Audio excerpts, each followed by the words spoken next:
अरे ये क्या है? ये इतना चमक क्यों रहा है? मुझे लगता है ये कोई पत्र है। इतना कहकर राजकुमार घोड़े से नीचे उतरता है और उस पत्र को उठाता है। राजकुमारी रजनी का स्वयंवर है।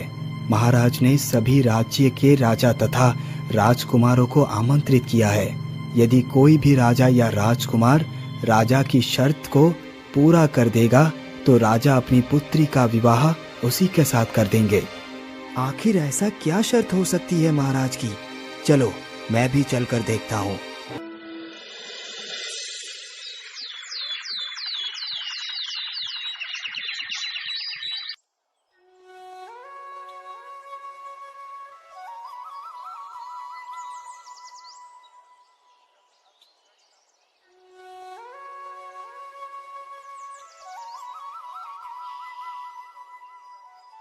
हमारे निमंत्रण को स्वीकार कर आप सभी लोग हमारे राज्य महल में पधारे। इसके लिए मैं आप सभी का आभारी हूँ। महाराज, आपने हमें स्वयंवर के लिए आमंत्रित किया है, तो बोलिए महाराज, आपकी क्या शर्त है? हाँ राजकुमार, जरा शांत रहिए, मैं अभी अपनी शर्त बताऊंगा। सैनिकों, जाइए और राजकुमारी को लेकर आइए। इतना सुनते ही सैनिक राजकुमारी के पास जाते हैं। चलिए राजकुमारी जी, आपको महाराज राज्यसभा में बुला रहे हैं। राजकुमारी सैनिकों की बात सुनकर एक छोटे से संदूक को उठाती है और राज्यसभा में पहुंच जाती है। बेटी, संदूक को खोलिए।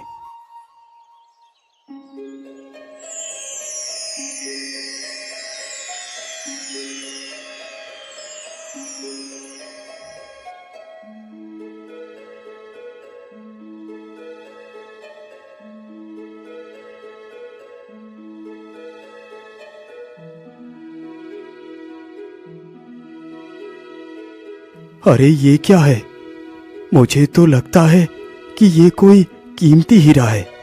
अरे नहीं भाई, इस हीरे की चमक को देखकर तो ऐसा प्रतीत होता है कि ये कोई जादू ही हीरा है।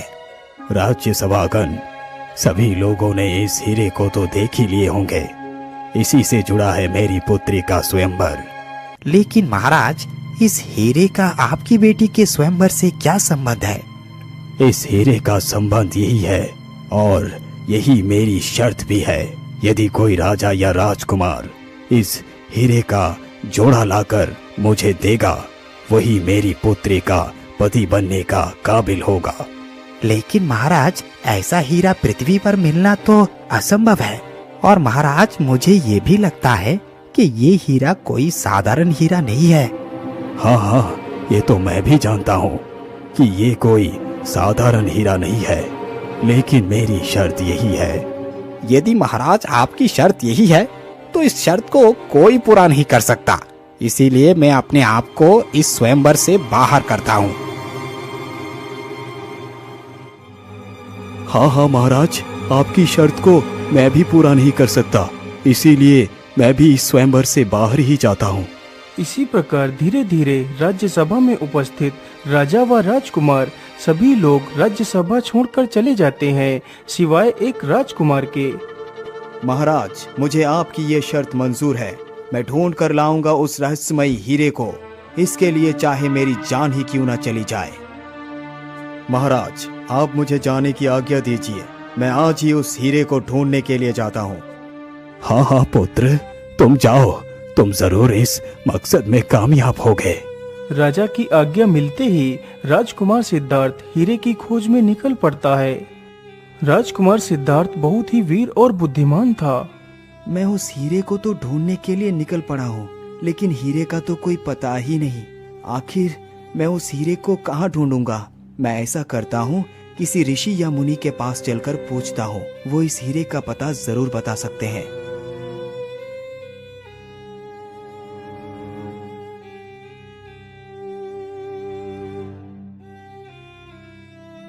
राजकुमार चलते चलते जल्दी ही एक ऋषि के पास पहुंचता है।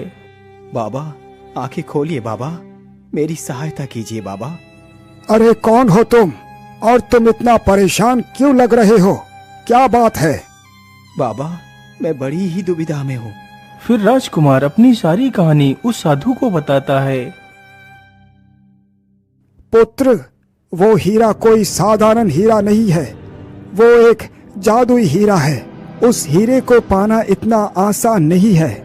बाबा, उस हीरे को पाने के लिए मैं अपनी जान भी दे सकता हूँ। यदि वो हीरा मुझे नहीं मिला तो मैं अपने प्राण त्याग दूंगा। अरे नहीं पुत्र, तुम ये कैसी बात कर रहे हो? ये बात तो कायर लोग करते हैं। यदि तुम उस हीरे के लिए अपनी जान भी दे सकते हो तो मैं तुम्हें नहीं रोकूंगा, लेकिन उस हीरे का पता मैं तुम्हें नहीं बता सकता। उसका पता तो तुम्हें 7 रंगों वाला पक्षी ही बता सकता है। लेकिन बाबा, वो 7 रंगों वाला पक्षी कहाँ मिलेगा?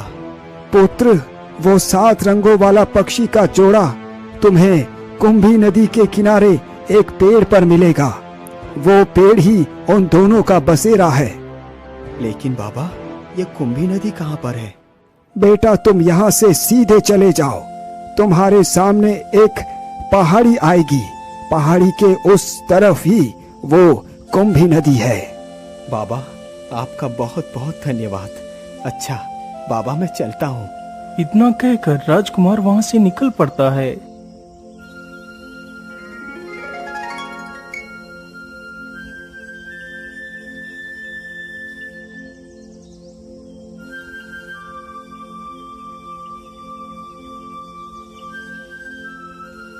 राजकुमार जल्दी ही उस नदी के किनारे पहुंच जाता है।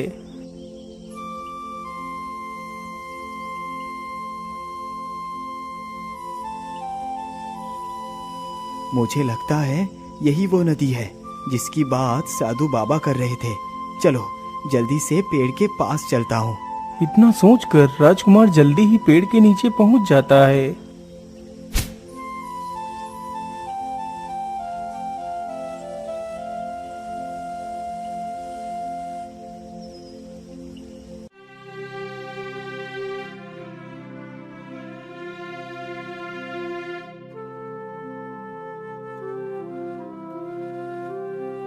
अरे पेड़ पर तो कोई भी नहीं है, लेकिन साधु बाबा ने बताया था कि वो जोड़ा इसी पेड़ पर ही रहता है, लेकिन इस पेड़ पर तो कोई भी नहीं दिखाई दे रहा। फिर राजकुमार उसी पेड़ के नीचे बैठ जाता है।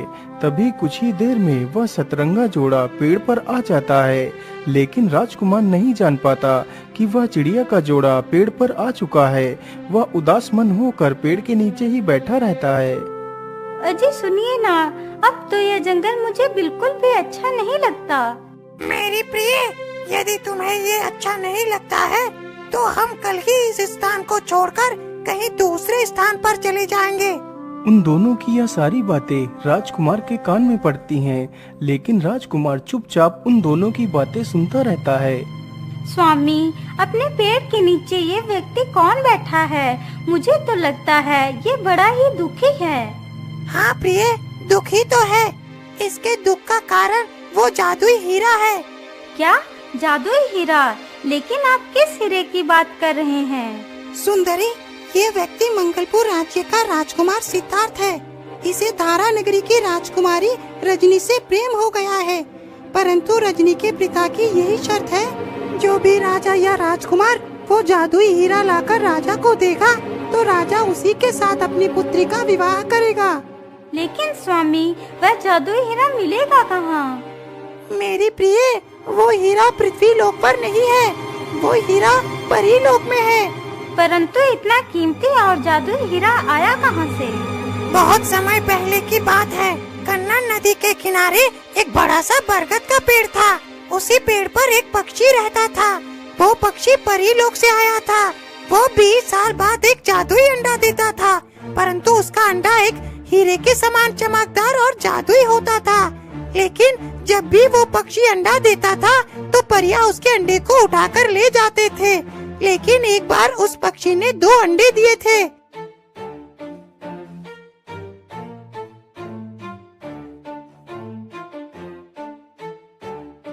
ओहो, इस पेड़ के नीचे तो कितना मधुर छाया है। चलो इसी पेड़ के नीचे थोड़ा सा आराम कर लेता हूँ, फिर आगे का सफर तय करूँगा। इतना सोचकर राजा उसी पेड़ के नीचे रुक जाता है। तभी बरगद के पेड़ से वह चमकदार अंडा गिरता है। अरे ये क्या है? ये तो कोई कीमती चमकदार हीरा लग रहा है। चलो मैं जल्दी से इसे उठा लेता हूँ। इतना कहकर राजा तुरंत उस हीरे को उठा लेता है। तभी देखता है कि एक परी उस पेड़ की तरफ बढ़ती चली आ रही है। अरे ये कौन है? मुझे तो लगता है ये कोई परी है। चलो मैं जल्दी से इस पेड़ के पीछे छिप जाता हूँ।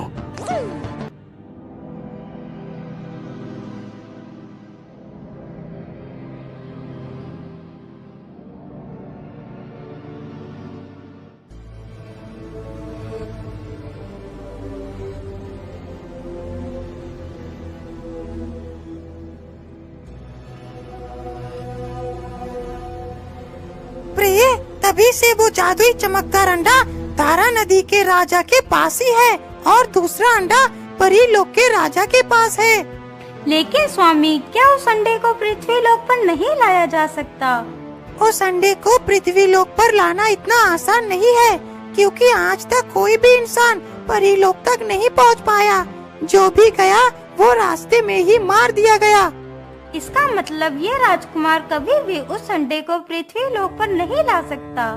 हाँ प्रिय, तुम सत्य कहती हो। वो अंडा किसी इंसान के बस में नहीं कि उसे पृथ्वी लोक पर ला सके। पक्षी की आवाज सुनकर सिद्धार्थ से रहा नहीं गया। वह तुरंत ही उठ खड़ा होता है। हे सतरंगी पक्षी, मुझ पर दया कीजिए। कृपा कर मुझे उस अंडे तक पहुंचाने का मार्ग बता दीजिए। यदि मुझे वो अंडा नहीं मिला तो मैं रजनी से विवाह नहीं कर पाऊंगा, और यदि विवाह नहीं हुआ तो मैं अपने प्राण त्याग दूंगा। अरे नहीं नहीं भाई, तुम जान देने की बात मत करो। यदि तुम वास्तव में अपनी जान की परवाह नहीं करते तो मैं तुम्हें वहाँ जाने की मार्ग बता देता हूँ। लेकिन ध्यान रखना, तुम्हें रास्ते में बहुत सारी मुश्किल का सामना करना पड़ेगा। हे पक्षीराज, मैं राजकुमारी को पाने के लिए किसी भी समस्या से लड़ सकता हूँ। यदि ऐसी बात है तो फिर तुम जरूर अपने मकसद में कामयाब होगे। मैं तुम्हें अपने 2 पंख देता हूँ। जब तुम परीलोक पहुँच जाना तो तुम्हें इनमें से एक पंख को जलाकर उसकी राख को अपने शरीर पर मल लेना है, तो तुम्हारा रूप देवताओं के समान हो जाएगा।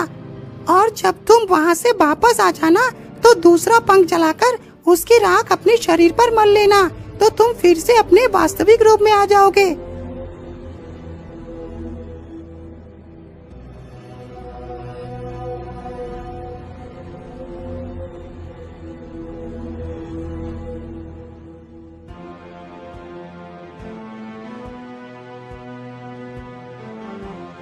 मेरी मदद करने के लिए आप दोनों का बहुत बहुत धन्यवाद।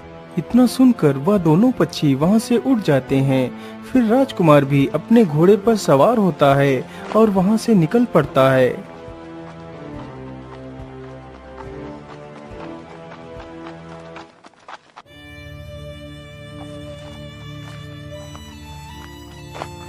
राजकुमार को चलते चलते सुबह से दोपहर हो जाती है।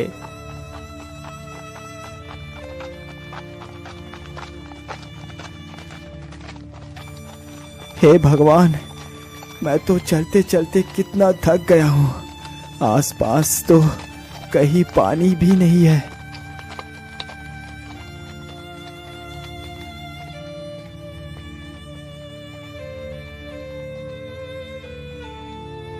अरे उधर तो एक झरना बह रहा है।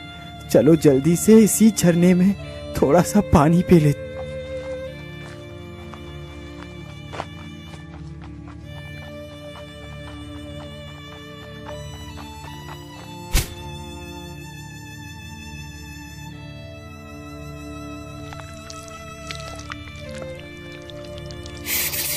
अरे रुक जाओ, तुम इस झरने में से पानी नहीं पी सकते। लेकिन क्यों? मैं झरने से पानी क्यों नहीं पी सकता? तुम पानी तो पी सकते हो, लेकिन उससे पहले तुम्हें मेरी एक शर्त माननी पड़ेगी। बोलिए, तुम्हारी क्या शर्त है? मेरी शर्त बस इतनी सी है कि तुम्हें मुझे स्पर्श करना है, फिर पानी पीना है। यदि मेरे छूने से तुम्हें कोई भी लाभ होता है तो मैं तुम्हें जरूर स्पर्श करूंगा। इतना कहकर राजकुमार सर्प को स्पर्श करता है। राजकुमार जैसे ही उस सर्प को छूता है तो वह सर्प एक इंसानी रूप में आ जाता है। अरे ये क्या, तुम तो सर्प से सीधे एक इंसानी शरीर में आ गए, लेकिन ये सब कैसे हुआ? मित्र, मेरा ये इंसानी रूप तुम्हारी ही वजह से हुआ है। मैं परीलोक से संबंध रखता हूँ। मुझे परीलोक में शाप मिला था कि मैं एक सर्प हो जाऊंगा, और जिस दिन पृथ्वी लोक से भटकता हुआ कोई नेक दिल इंसान यहाँ पर आएगा तो उसी के स्पर्श मात्र से मैं स्वस्थ हो जाऊंगा। मित्र, ना जाने मैं कितने वर्षों से इसी सर्प रूप में भटक रहा था, और आज तुमने मुझे फिर से एक इंसानी रूप दिया है, इसीलिए मैं तुम्हारा ये एहसान कभी नहीं चुका सकता। लेकिन मित्र, तुम जा कहाँ रहे हो? मित्र, मेरा नाम सिद्धार्थ है। मैं मंगलपुर राज्य का राजकुमार हूँ। फिर राजकुमार अपनी सारी कहानी उस युवक को बताता है। मुझे किसी भी कीमत पर वो हीरा चाहिए। राजकुमार जी, आप बिल्कुल भी चिंता न करिए, मैं आपको परीलोक ले चलूंगा। इतना कहकर वह युवक एक जादुई उड़न खटोला मंगवाता है। आइए मित्र, हमारे इस उड़न खटोले पर बैठ जाइए, मैं अभी आपको परीलोक ले चलता हूँ। राजकुमार जल्दी से उस उड़न खटोले पर बैठ जाता है। ऐ मेरे जादुई उड़न खटोले, तू हमें परीलोक ले चल। इतना कहते ही वह उड़न खटोला वहाँ से उड़ चलता है।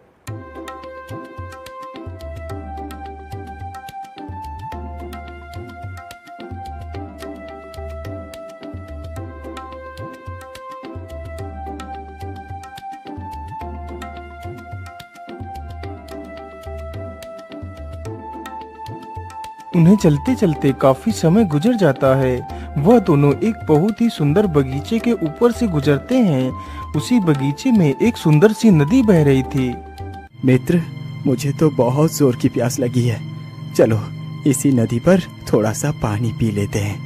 हाँ हाँ, क्यों नहीं, चलो चलते हैं। इतना कहकर दोनों उसी बगीचे में उतर पड़ते हैं और जल्दी से वह दोनों नदी में पानी पीते हैं। अरे, पानी पीकर तो शरीर की सारी चेतना दूर हो जाती है। हाँ मित्र, तुम एकदम ठीक कहते हो, लेकिन ये बगीचा तो कितना सुंदर है। जिस बगीचे में वह दोनों उतरे थे वह बगीचा एक राक्षस का था।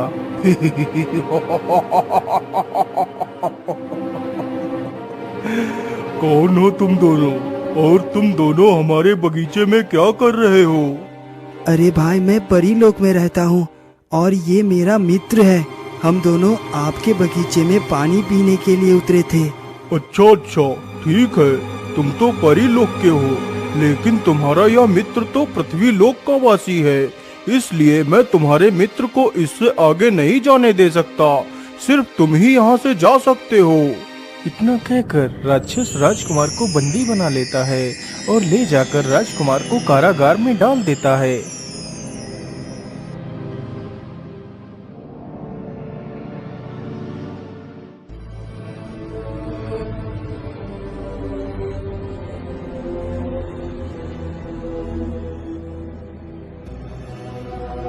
हे भगवान, अब मैं क्या करूं?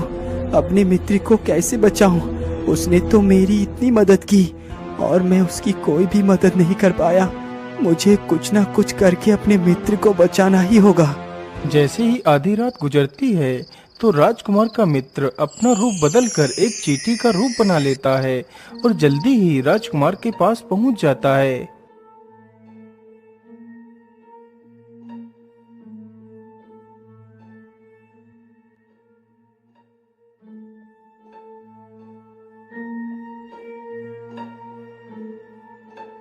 मित्र, मैं तुम्हें लेने आया हूँ। राजकुमार जैसे ही अपने मित्र की आवाज सुनता है वह इधर उधर चौंकने लगता है।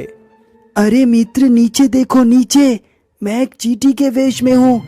अरे, मैं तुम्हें भी एक चींटी बना देता हूँ, फिर हम दोनों यहाँ से भाग जाएंगे। इतना कहकर वह चींटी राजकुमार को भी एक चींटी बना देता है। फिर वह दोनों मित्र वहाँ से भाग जाते हैं।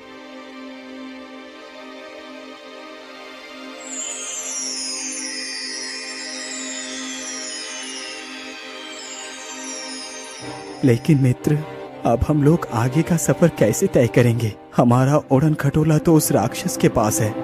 राजकुमार जी, आप घबराइए मत, मैं अभी दूसरा वाहन मंगवाता हूँ। फिर वह युवक अपनी शक्ति से 2 उड़ने वाले घोड़े मंगाता है। आइए राजकुमार, जल्दी से इस घोड़े पर सवार हो जाइए। अपने मित्र की यह बात सुनते ही राजकुमार एक घोड़े पर सवार हो जाता है। फिर वह दोनों मित्र वहां से निकल पड़ते हैं।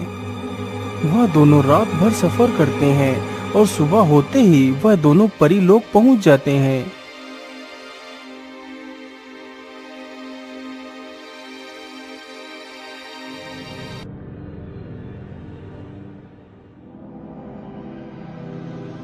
जरा रुकिए मित्र, मुझे कुछ करना है। इतना कहकर राजकुमार उसी सतरंगी पक्षी का एक पंख निकालता है और उसे जलाता है। जैसे ही सारा पंख जल जाता है तो राजकुमार उस पंख की राख को अपने शरीर पर मल लेता है, तो राजकुमार भी देवताओं के समान दिखने लगता है। अरे मित्र, तुम इस रूप में तो कितने आकर्षक लग रहे हो। तुम्हारा रूप तो देवताओं के समान हो गया है। हाँ मित्र, तुम एकदम ठीक कह रहे हो। राजकुमार जी, अब तो मैं तुम्हें परीलोक में ले आया हूँ। तुम्हारे सामने ये जो महल दिखाई दे रहा है, यही हमारे महाराज का महल है। तुम यहाँ जा सकते हो और महाराज से मिल सकते हो। मित्र, मुझे यहाँ तक पहुँचाने के लिए तुम्हारा बहुत बहुत धन्यवाद। अच्छा मित्र, अब मैं चलता हूँ, तुम अपना ख्याल रखना।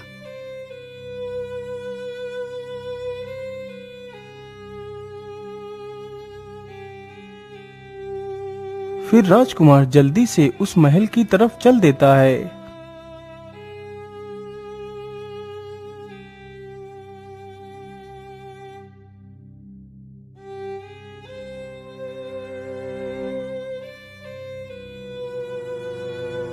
अरे ठहरो जरा, कौन हो तुम और तुम महल में कहाँ घुसते हुए चले जा रहे हो? अरे भाई, मेरा नाम सिद्धार्थ है और मैं पृथ्वी लोक से आया हूँ। मुझे आपके महाराज से मिलना है। क्या तुम पृथ्वी लोक से आए हो? हाँ हाँ भाई, मैं पृथ्वी लोक से ही आया हूँ। तो फिर चलो हमारे महाराज के पास।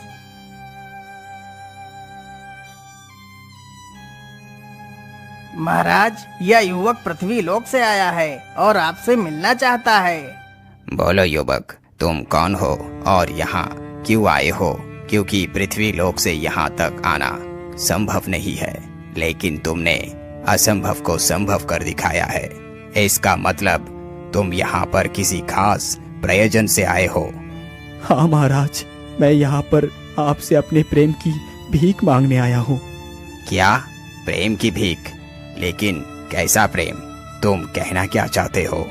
महाराज, मैं मंगलपुर राज्य का राजकुमार सिद्धार्थ हूँ। मुझे धारा नगरी की राजकुमारी रजनी से प्रेम हो गया है, लेकिन महाराज की शर्त यह है कि जब तक मैं वो जादुई अंडे वाला हीरा उन्हें लाकर नहीं दूंगा, तब तक वो मेरा विवाह रजनी के साथ नहीं होने देंगे। इसीलिए महाराज, मैं आपसे उस हीरे को लेने आया हूँ। कृपा कर आप मुझे वो हीरा दे दीजिए। यदि वो हीरा नहीं मिला तो मैं अपने प्राण त्याग दूंगा। अरे नहीं राजकुमार, तुम ऐसी बात क्यों करते हो? मैं तुम्हें वो हीरा देने के लिए तैयार हूँ, लेकिन इसके पहले तुम्हें मेरी मदद करनी पड़ेगी। यदि तुम मेरी मदद करने में सफल रहे तभी मैं वो हीरा तुम्हें दे सकता हूँ। बोलिए महाराज, मैं आपकी क्या मदद कर सकता हूँ?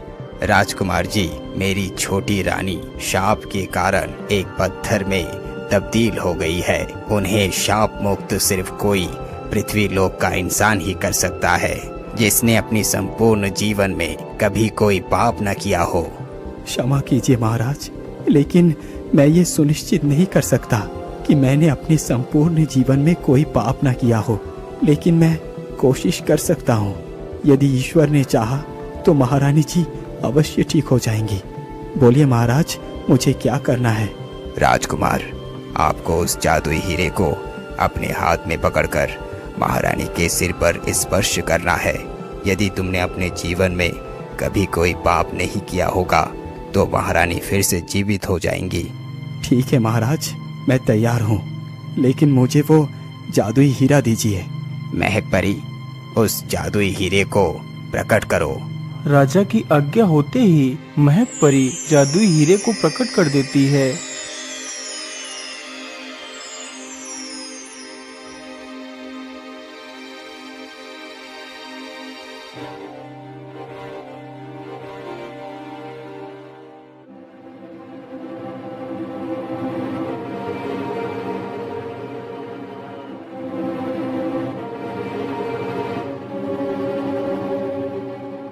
ये लीजिए राजकुमार, ये वही जादुई हीरा है। इतना सुनते ही राजकुमार उस जादुई हीरे को उठाकर महारानी के सिर पर स्पर्श कर देता है। हीरे के स्पर्श होते ही महारानी फिर से जीवित हो जाती है। यह देखकर सारे लोग खुशी से झूम उठते हैं। राजकुमार, आपने मेरी महारानी को ठीक कर दिया। मैं तुम्हारे ये एहसान कभी नहीं चुका सकता। राजकुमार, तुम्हें क्या चाहिए? मैं तुम्हें कुछ भी दे सकता हूँ। आज मैं बहुत प्रसन्न हूँ। महाराज, आपकी प्रसन्नता को देखकर मेरा हृदय भी भर आया है। महाराज, मुझे और कुछ भी नहीं चाहिए। मुझे बस वो जादुई हीरा ही चाहिए जिससे मैं भी अपने प्रेम को पा सकूं। ठीक है राजकुमार, ये लो, मैंने तुम्हें ये हीरा दे दिया। महाराज, आपका बहुत बहुत धन्यवाद। इतना कहकर राजकुमार फिर से अपने घोड़े पर सवार होता है और वहां से निकल पड़ता है। राजकुमार चलते चलते 2 दिन का सफर तय करने के बाद राजकुमार वापस धारा नगरी में पहुंच जाता है और उसी बचे हुए पंख को फिर से जलाकर अपने शरीर पर मल लेता है, जिससे राजकुमार फिर से अपने वास्तविक रूप में आ जाता है।